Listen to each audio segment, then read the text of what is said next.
Okay, Senate Democrats are to propose federal cannabis decriminalization. For many people, one of the top issues of the Joe Biden campaign was the full decriminalization of cannabis, of marijuana at the federal level as a starting point for hopefully eventual rescheduling, further legalization. Remember, decriminalization and legalization are two different things, and we'll talk about the impact of that actually on tomorrow's program. So it's not legalization that we're talking about, but it is still a really, really big deal. CNBC reporting, Senate Majority Leader Chuck Schumer proposed legislation to legalize marijuana at the federal level. The Cannabis Administration and Opportunity Act would remove marijuana from the Controlled Substances Act and introduce regulations to tax cannabis products. Now, even the article is not exactly right, because the proposal is for decriminalize, which is in the headline, but then the point says legalize. That's not actually what the proposal is. It would also expunge federal records of nonviolent cannabis offenders. This is a huge deal.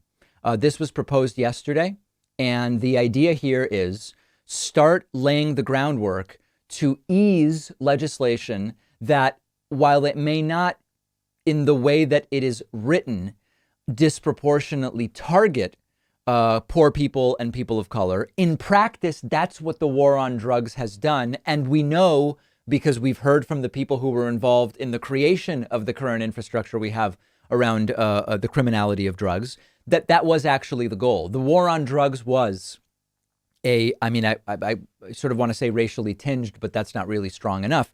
It was a racially targeted reaction to the civil rights movement that started in the late 50s and sort of made more progress during the 1960s in the United States. The proposal, the Cannabis Administration and Opportunity Act, would remove marijuana from the Controlled Substances Act and introduce regulations to cannabis products. The proposal would expunge federal records of nonviolent cannabis offenders and allow people serving time in federal prison, importantly, federal, not state, for nonviolent marijuana crimes to petition a court for resentencing.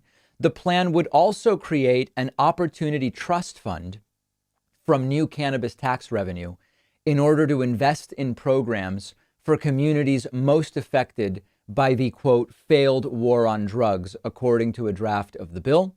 Now, what is the probability of this becoming law? The plan to decriminalize marijuana will likely face a contentious battle in the Senate, as it's generally opposed by Republicans and some moderate Democrats, and has not received an endorsement from President Joe Biden. Schumer will require 60 votes, including at least 10 GOP votes, to pass it through the Senate. In terms of what we've seen on legalization and decriminalization so far, 37 states and D.C. have legalized medical cannabis. 18 states and D.C. have legalized recreational use, but it is still illegal under federal law. Public polling shows that nearly 70% of Americans support legalizing the drug. So there's a bunch of stories here. One story is Joe Biden going to, after what he talked about during his campaign, come out and endorse this particular bill?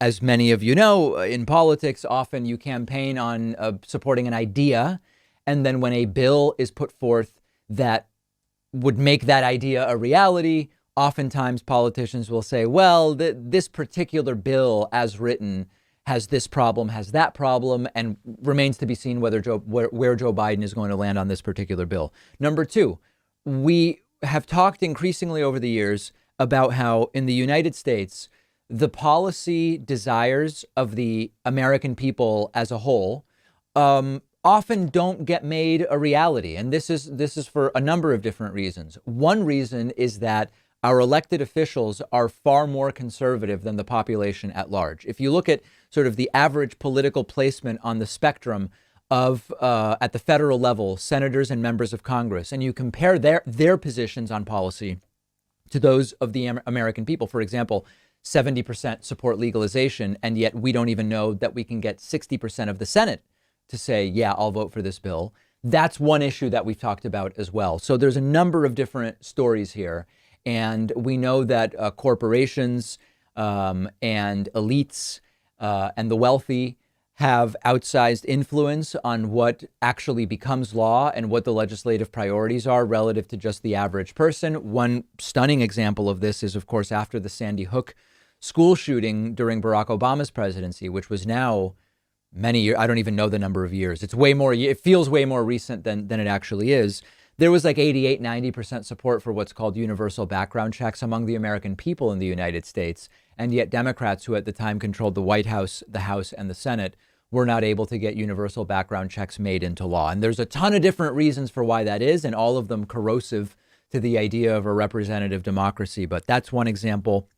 The American people's view now on cannabis, at minimum decriminalization, is another example. Here's an opportunity. Good for Chuck Schumer for putting forth the bill, but we will see where it actually goes. On August 16th, it is the 16th. Speaking of, it feels like yesterday. It is the 16th anniversary of the David Pakman Show. And we will be doing a one-day huge membership special. 16. It's going to be related to the number 16 because it is the 16th anniversary of the show. That's on Monday, August 16th. If you would like to be notified of this historic, it's an historic and a historic opportunity to sign up for a membership, just get on my newsletter at davidpakman.com. And then Monday morning, that's Monday, August 16th, you'll get an email telling you how to sign up. Let's take a quick break. What a packed show we have for you today. One of our sponsors is SteadyMD Primary Care, the easier and more affordable way to do primary care. And they're giving you 50% off because you are in my audience. You just answer a few questions. SteadyMD will match you with a licensed primary care physician that's tailored to your needs. You'll have a 1-hour virtual appointment and start a meaningful relationship with your new doctor.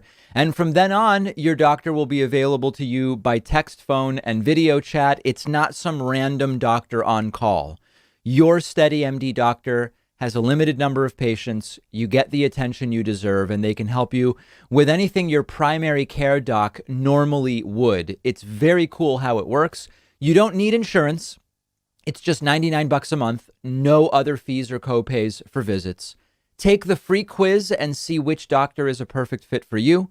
You'll get 50% off your first month when you go to steadymd.com/Pakman. No risk, no long-term commitment. The link is right underneath the video.